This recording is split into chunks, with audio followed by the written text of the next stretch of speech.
Before we get started this week with the show, folks, I want to remind you to check out etsy.com/shop/April's ScentSations. That's right, April's ScentSations. Pro wrestler, model, cosplayer, writer, April Hunter. You know, she has her own shop on Etsy. It's fantastic, and I can speak from experience. I mean, I've purchased some candles and soaps and what have you from her. Just really, really cool stuff. And with the holidays coming up, for that special someone in your life, including yourself, this is a great time to pick up some of this handcrafted, amazing, made in the USA stuff. We're talking about April's ScentSations. If you want to support a pro wrestler and somebody that is really cool, small business owner, you definitely want to check it out. I'm going to give you that website again, folks. That is Etsy. So that's etsy.com/shop/April's ScentSations. And let me spell that out. APRILSCENTSATIONS. April ScentSations, baby. I'm telling you, check it out. Let them know the Duke sent you over there. Enjoy yourselves. And now, let's get on with the show. You're locked in. Look at what we have here, folks. To the only show that matters. The cream of the crop. Duke loves wrestling. And there is no one that does it better than your host. I have come here to chew bubblegum and kick ass. The Duke. And I'm all out of bubblegum.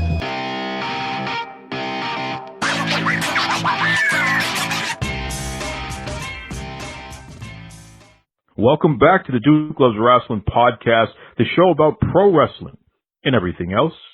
And let me tell you something, folks. I am just so excited because we have a guest this week, someone that has really invigorated my own concept of what it means to live, okay?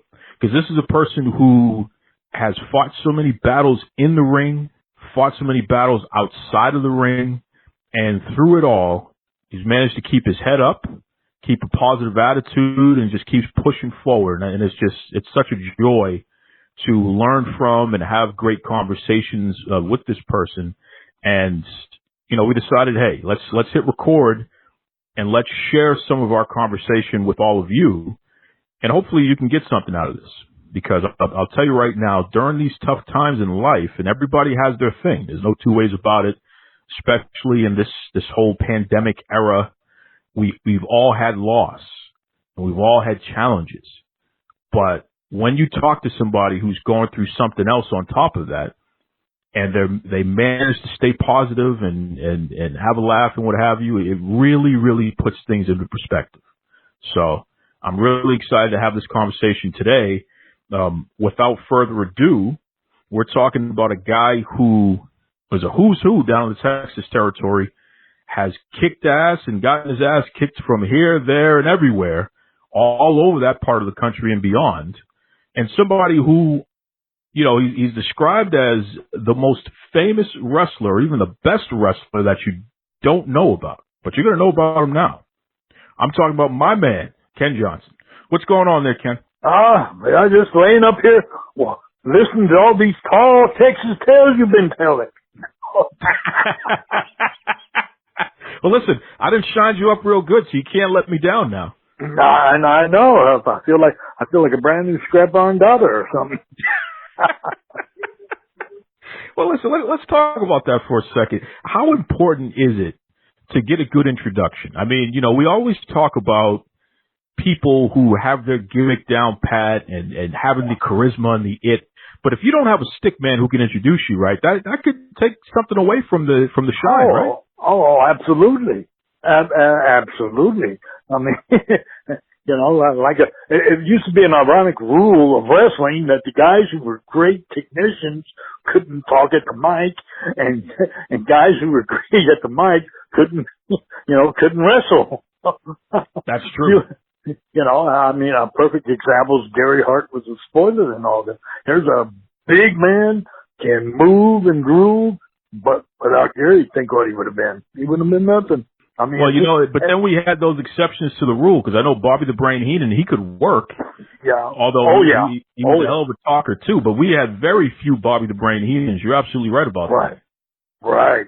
Well, one other guy I'd say was Wild Red Berry, an old timer, real old timer. But yeah, he was good. Tough Tony Barn with Leo the Lion Newman, another great, you know, guy could really go, but Leo had the voice. You know, and look at the Freebirds with Michael. They wouldn't have been successful, but. Well, you know, and I know that you're familiar with the Birds. I mean, that's definitely your generation that you wrestled with. Listen, I'm going to say this, and I'm going to, you know, you and I, we have a tendency to shoot straight with each other, which is great. You know, you can openly say whatever, and of course on this show, you know, you can say whatever you want. I was never impressed with Michael Hayes, the wrestler, but Michael Hayes, the talker, was as good as it gets. Exactly. You had two young kids. God, I think they both broke in when they were 15 or 4. I think Terry Gordy was 14 when he broke in the business. Great wrestler, great worker, but they weren't that good. And and that's the reason for, you know, Buddy Jack Roberts coming in. What's his name? Watts and Buck Roby put Buddy Jack in there to solidify a team. You know, you had two guys that could work. You know, Buddy obviously not as big as Terry or Michael, and he knew tag team wrestling.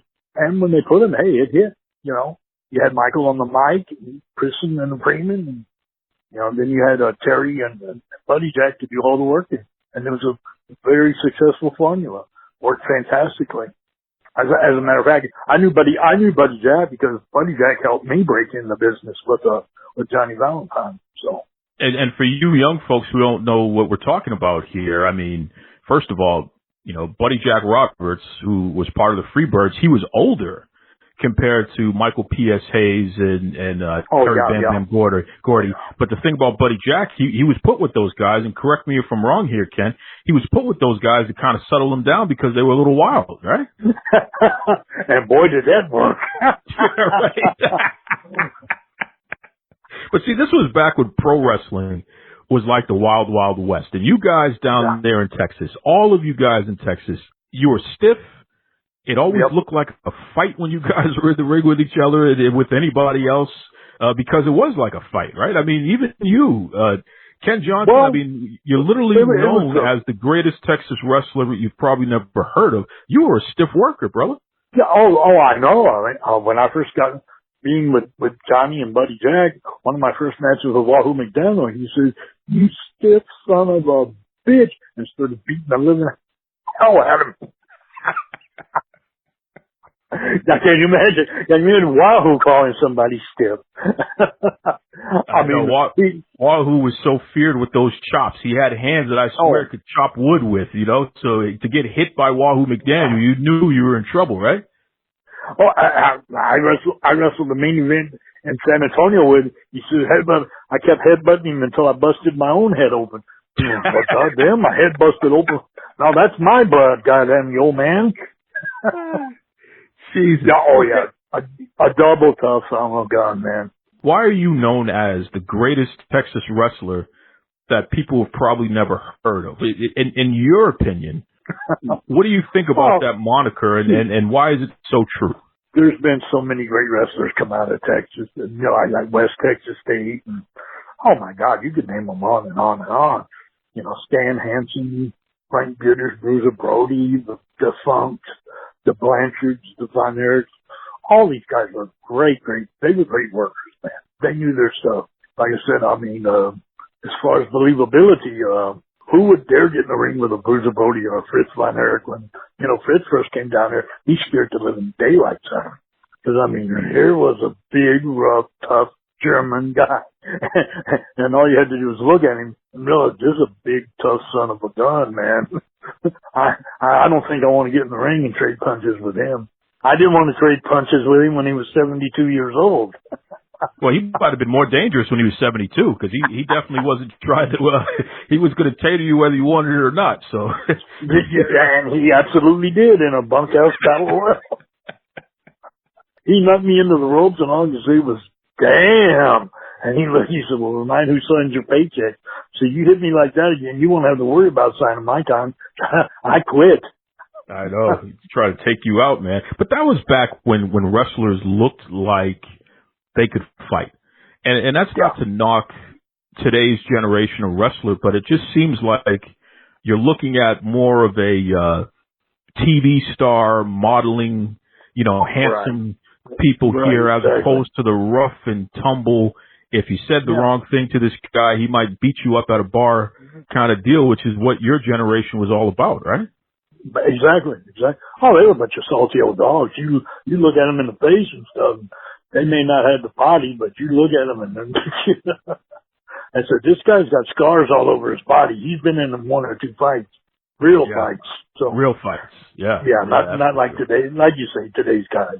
Back then, we'd have looked at him and just said, "What the name of God is this?" And there aren't too many of those. I mean, even when you look at a guy like Brock Lesnar, who's probably the realest person in pro wrestling today, because we know he's a legitimate fighter. Lesnar is a hell of a lot more handsome than the guys who came up around your time. He's no Tony Curtis, but at the same time, he doesn't look like one of you guys. Some of these old timers like Dick Murdoch, they'd back you in the ropes and elbow you in the throat, grab you by your little finger and lead you around the ring. For real? By your little finger. Yeah. Go down, come back up. Go down, come back up. And be playing with you. Beat the holy shit out of you and laugh about it. Say, come on, Junior, get up off the mat now. You don't see that anymore.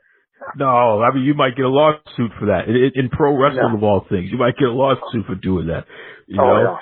I know that people listening and they're hearing some of these names and what have you. For those of you who grew up at the same time period, you know who we're talking about. Some of our listeners are a little younger. They may have been born in the 90s or what have you. Go back and Google some of these names. Go on to YouTube and watch them. You like guys like Dick Murdoch and Buddy Jack Roberts, and you see the Funks. You'll see real wrestling as it should have been. Gary Hart, like you said. Gary Hart, Tommy Rich, best talkers ever. Yeah. Oh yeah. Tommy Rich was here, and yep. There's all kinds. They were good wrestlers. Very very good wrestlers. Killer Kowalski, John Toldus, the Toldus brothers. Black Gorman and Goliath, who were great Mexican team from here. Jose Lothario, Black Guzman. There's a real good guy. They said, well, I was like, he was a Mexican version of me. You never heard of him. Benny Mata, bouncing Benny Mata. He was a good guy. Real good wrestler. Just didn't like to travel a lot. But a good guy. So you brought up a name. You brought up Jose Lothario. Right. Now, here's a guy who was a tough wrestler down in the Texas area and what have you, but he's most well known for being credited for training Shawn Michaels, the WWE. Talk to me about Jose Lothario, though, because I'm sure you had some battles with him back in the day, right? Oh, yeah. Simply put, I've talked to a lot of people, Dory Funk Jr., Dusty Rhodes. They all said Jose is one of the greatest workers of all time. He just had it in him, he'd sell his ass off for, the guy he's working with, and just always got over. Good, great looking guy when he first started.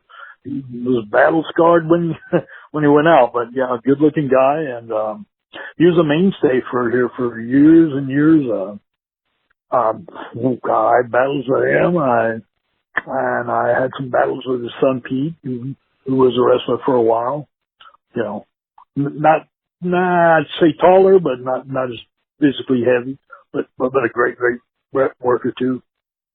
Just unfortunately, wrestling wasn't what it was when Jose broke in, or else, Pete would have really been a superstar.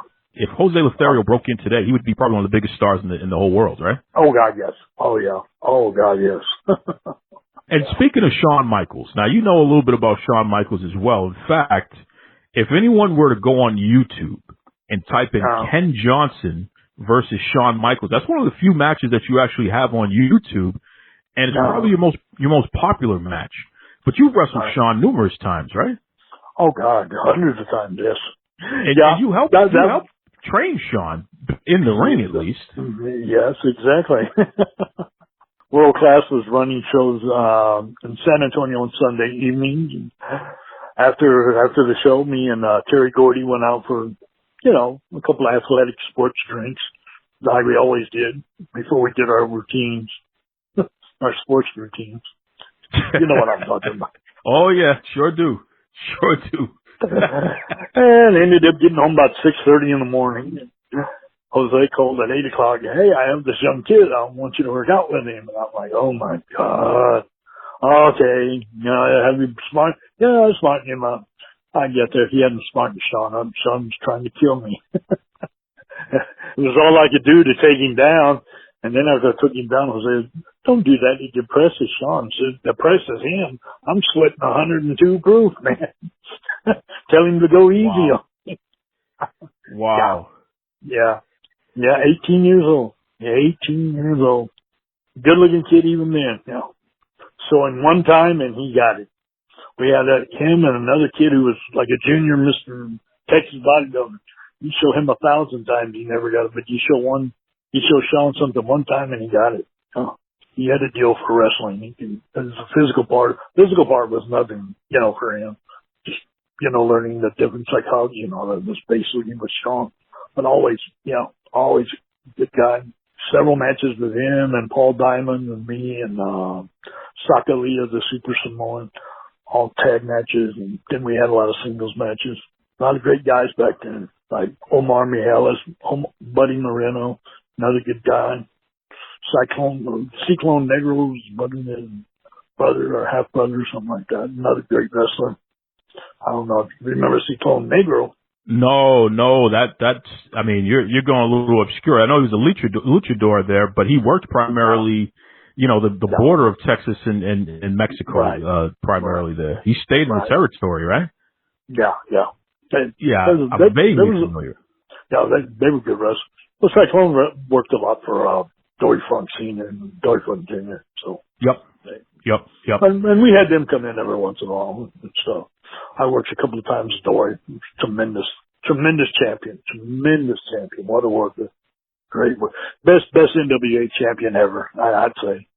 Wow. Dory Funk Jr. Absolutely. Yeah. I mean, he's between Dory Funk Jr. and Lou Thez. I mean, those are the names. Right. Those are the standards when it comes to being wrestlers. Right? Exactly. Yeah. And folks listening now, you'll say, well, what about Flair? What about Hogan? Let me tell you something. Those guys would tell you themselves. Dory Funk Jr., Lou Thez, those are the guys. All right? Yeah. They'll tell you themselves. There's no two way. When it comes to wrestling, those are the guys. But Ken, listen, we've talked about our heroes from the past and some of the names that you worked down in Texas through your career, which really got going in the early 80s there. But you're probably most well known for being one of the original people to help Shawn Michaels start the Shawn Michaels Wrestling Academy down there in San Antonio. Talk to us about those early days of doing that, because you've had some pretty big names that you've helped train, right? Yeah. Oh, we had Lance Cade, Bryan Danielson, and the other Brian Spanky. There's a guy going out for Mr. Universe now. Yeah, we had a lot of good guys. A lot of talented young kids come in there. Shawn had hurt his back working with Mark Callis, the Undertaker, and he was going to have surgery, and he needed some time off. So he thought, well, maybe we'll start our own wrestling school and stuff.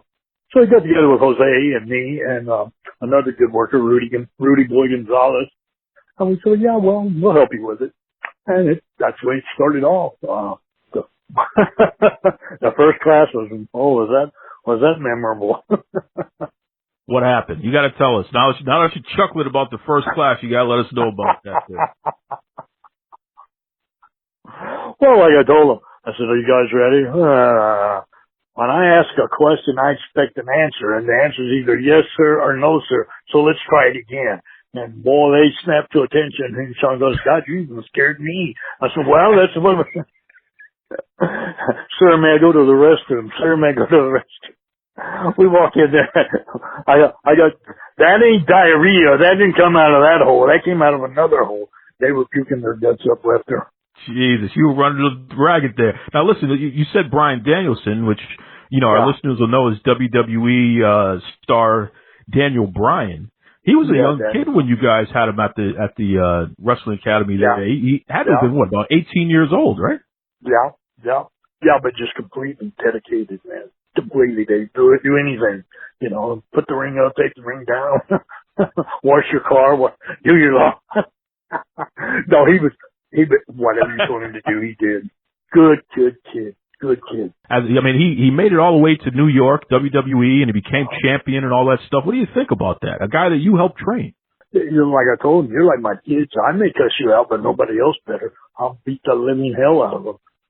And I told him, don't listen to anybody else. If he tells you something, you come tell me. I go up there. I got in fights with Doug Taylor and everybody. Wow. Don't coach my students. They're mine. And Rudy was the same way. Wow. I had him for jump rope and squats, and Rudy had him for the wheel and push-ups. So when they got out of there, they could do some push-ups and skip rope. So yeah, we got him in shape first. We really did, and Shawn, bought some of the Cybex machines and stuff. They'd hit that for an hour, and then we'd get them in the ring. So, chain wrestling, and we took him through, how to get in the ring, how to get out of the ring. Now, it was really good. It really went really well. Of course. That's unbelievable. That's unbelievable. I mean, to be able to say that you've coached Hall of Famers, that's a testament to the quality of wrestler that you are, and that was the reason why you were entrusted to be in that position. Because, and there's something about you guys down in Texas in particular, you guys know the fundamentals, and you can get it done in the ring. You can make anybody look good, right? No, right. Well, that was the point. That was the point. If you're not doing it right, we'll show you how to do it right. And if you're not doing it right, then we'll beat the shit out of you. And they keep beating the shit out of you till you do it right. Wow. They were no nonsense, you guys. Back then you had to have somebody show you, and of course they were going to go as hard as it was almost like going and being assaulted every day. Like Wahoo said, one day he's going to walk through that door and beat the hell out of all of us. He says, why? Because he gets a little better every day and don't quit. That's right. Hey, it worked. It definitely worked. Let me ask you a question, Ken, because we talked about all these salty wrestlers, these tough guys, even some of these kids that you've trained that have been so successful. Who would you say was your toughest opponent in the ring? If you were to just name one or two people, who were the ones who you felt, damn, this is going to be a long night here whenever you got in the ring with them? Probably Wahoo. And I remember being real young, just broke in, fought an old timer by the name of Bulldog Brower. I guess you remember him? Oh yeah. He was a tough one. He was kind of mean. Yeah. I didn't know much about him. Tom Jones. Tom Jones was a strong, very strong wrestler. We did a lot of wrestling against him. Scott Casey was another one. Scott Casey was really in shape. He could really go. For his size, Tully was really strong and really, really good. Great worker. Great wrestling, I'd say we're talking about the Hall of Famer Tully Blanchard there. And Tully Blanchard is now in AEW as a manager. Yeah. So Tully Blanchard's still in the business. Yeah, he stole the show the other night, I thought. Yeah. Oh yeah. Without a doubt. To think Tully Blanchard could still get a reaction like that from the crowd all these years later. That's incredible. Yeah, no good. Well, Joe was a great wrestler too. Joe, great worker. Great look to him. Great look, very athletic, and was a damn good shooter. Real good shooter. Because what's his name? Stu Hart said that was the toughest guy they ever got in the ring with, was Joe Blanchard. Tully Blanchard's father, Joe Blanchard, was the toughest guy Stu Hart ever got in the ring with. Wow. That's amazing. Yeah. That's amazing. Stu Hart is the father of Bret Hart, folks, just so you know. Yeah, good guys, all Big Ten champions. Big Ten champions at the stuff, Yeah, made his way down here, and then him and Fritz, and you just had tough guys all over Texas. You knew one thing, you were going to get the crap beat out of you every night. So.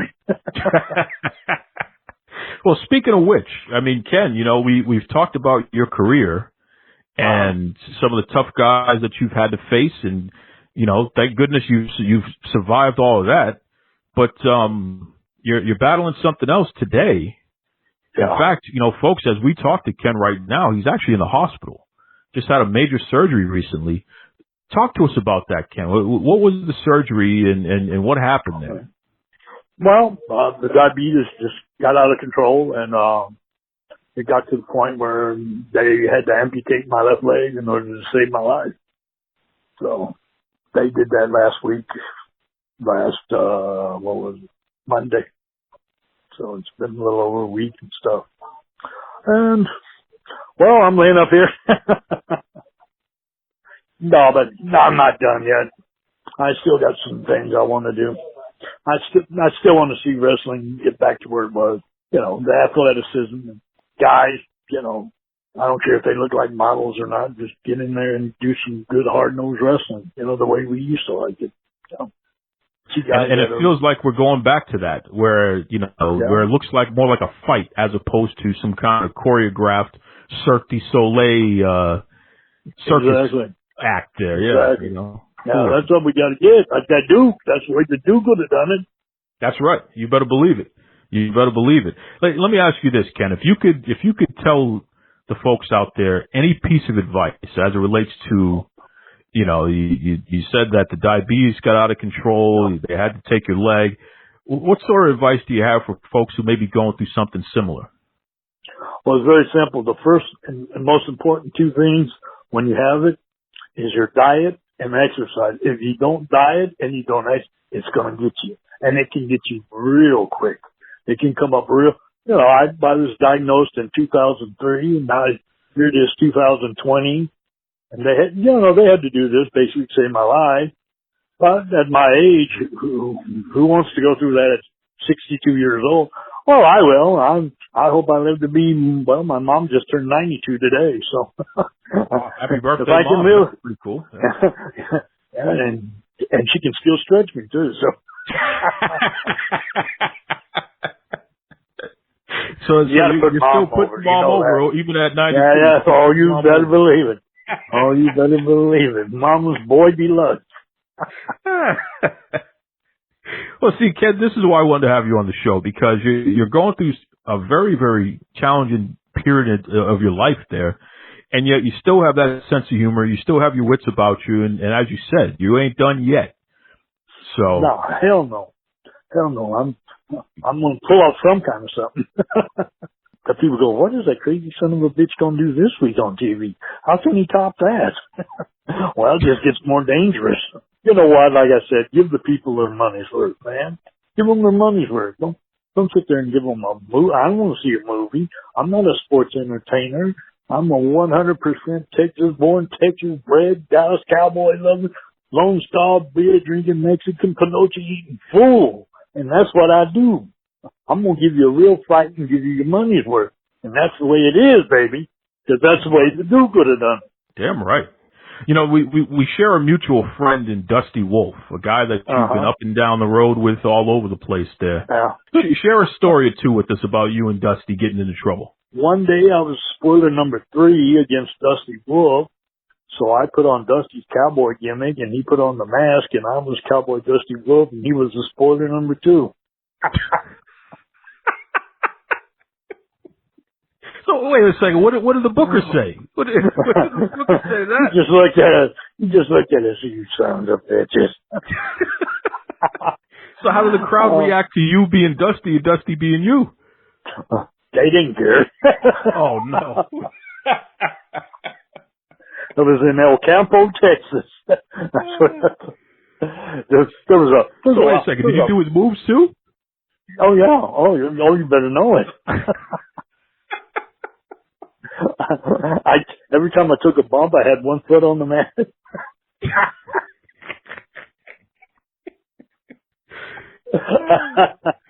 I know Dusty's gonna pop to hear you tell that story. Jesus Christ! We had so much fun one night. Me, Dusty, Rudy, and this guy hit me with a chair shot and knocked my front teeth out. No, all of a sudden, every 15 minutes, he's pulling over the road doing some medication or something. Looking at him, damn, well, maybe. And then what does he do? He says, do you want something to eat? How am I going to eat? You knocked my teeth out, you sorry son of a bitch. Well, I don't share this with anybody. So we stopped about halfway home. He left me. I said, he left. The next night he's wearing my boots. I said, well, we'll get even with this guy. So we got in the car. We pass him up every once in a while. We turn on the light, do his medication, wave at him, turn back off, and pass him up. Oh, no. Oh, no. Well, teach you prick. That's called a receipt right there. Yeah, of course, you know Rudy and Dusty are the ones that wait by, right? Of course. Jeez. We're in the airport in Japan, and Dusty just turns around, looks at me, and goes, and falls forward. Every in that airport is screaming heart attack. I said, what do you do? What's wrong with you? So I'm on top of him, and he goes, what are you doing? He wakes up and he says, well, I'm going to give you one for Old Glory. I said, after all this, you're going to have a heart attack in the airport? God, I'm just going to throw you on the plane and tell him you're asleep. Man. Oh, we've had so many things with him. Oh, like you said, we could write 4 or 5 books on crazy stuff. Some of those adventures there, of course. What does it mean to you to have friends? I mean, you know, you're talking over 30 years of friendship there. No. Being up and down the road all over the world with each other. You know, a lot of the younger guys that are here in the territories and stuff like that, they say, well, goddamn, they've been, you know. I mean, you know, up in the Boston area, we went up there one time with, oh God, what was this guy's name? The Boston Bad Boy. Oh yeah, Tony Rumble, of course. Yeah, we were with him and, ICW, man. That was ICW up here, yeah. Yeah, I used to watch that. The Savoldis, yeah. That's right. Well, it was Mario Savoli, Angelo Savoli. And his son Joe. Jumping Joe Savoli, who made it to WWF for a drink of water, of course. Yeah, wow. We was up there with him. Terry Daniels was up there. Superstar Billy Graham. Yes, sir. Mulligan and Barry were up there, yeah. Wow. Yeah. Well, a guy named Ron Slinker, he was there, yeah. Oh, I was great. That was great. Get down all them things like Lewiston, Maine, and all. Good places. Good places. Yes, sir. The New England Loop. The New England Loop, yeah. Man, let me tell you, I had more fun up there. Those were the nicest people. Friendly, nice. It's the opposite of California. No, really, I actually had a lot. You got some heat in California, you damn Texans? You got some heat? No, Lord have mercy, do I? No, they don't like their Cowboys over there, huh? No, I'm telling you, oh my God. You can ask the Savolis about the bookends. I don't know if you've heard that story, but. No. He comes in, they come in there, here me and Dusty are Dallas Cowboy hats on, or boots on, nothing else, drinking Lone Star beer. He comes there, while you saw it, and then starts laughing and runs out of the room. Mario was going to fire us. Y'all look like fucking boogers. Ah! Now, wait a second. Wasn't Rudy there? Didn't those guys get into like a wrestling match with each other? Wasn't Rudy and Dusty wrestling? Yeah. Oh, my God. I heard that story. Oh, my God. You know, that's when wrestling was fun, and that's the best part. That's why you guys were able to do what you could do in the ring, because you were having a good time, living your dream, enjoying life, for sure. So listen, tell us, Ken, if anyone listening right now, because I know a lot of folks, they love to hear about the old stories. They like to know about folks who have things that they haven't heard about. What's the best way they can reach out to you? I know you got a Facebook, right? Yeah. Just get me on Facebook. Just on Messenger. Just holler at me. I'll holler back at you. Ken Johnson is the name, folks, and I'm going to tag him when this is up. So you'll be able to reach out to him on Facebook, especially anybody who's ever watched Ken. I mean, he was world-class, global championship wrestling, as he just mentioned, ICW, of course, the NWA territory down there in the Texas area. Ken has been everywhere, but he's also trained some of the greatest wrestlers of all time. I mean, folks like Daniel Bryan, Brian Kendrick, rest in peace, Lance Cade. Ken Johnson's done it, baby. He's done it. That's for sure. Listen, Ken, before we let you go, tell your fans, give your fans a nice closing there. Let's say you just finished your match, you just won the championship. What's the way you gonna go out here? This is Mad Dog Ken Johnson, and I'm telling you, get away from that stuff racing. It's Mad Dog 2020. You remember that? What a good drink that was. Mad Dog 2020. What does it mean? Drink beer, eat pussy, and bark at the moon. You know, there's nothing there's nothing PC about that interview. That's for damn sure. But let me tell you something. Ken Johnson, as you heard there, he literally had just had one of his legs amputated. I mean, whoa. Here's a guy who has had to face his own mortality. If they didn't cut that leg off, you know, it could have cost him his life because the diabetes had attacked his body. And during this period in time in history, with a global pandemic going on, in addition to all of the normal day-to-day issues of life, boy, you know, it can be very easy to get down and out over some of these challenges, and yet you hear from a guy like Ken Johnson. He's still having a good time. He still is good for a laugh, and more importantly, as he said, he's still got a lot more things to accomplish in life. So he's not done yet. So just perfect. And it's a reminder to all of us, you know, we're not done yet. Keep going, keep pushing forward. If a guy who had to amputate his leg just to survive, like pro wrestler and trainer Ken Johnson, if he can keep his spirits up, then I think we can too. So let's do our best here, please.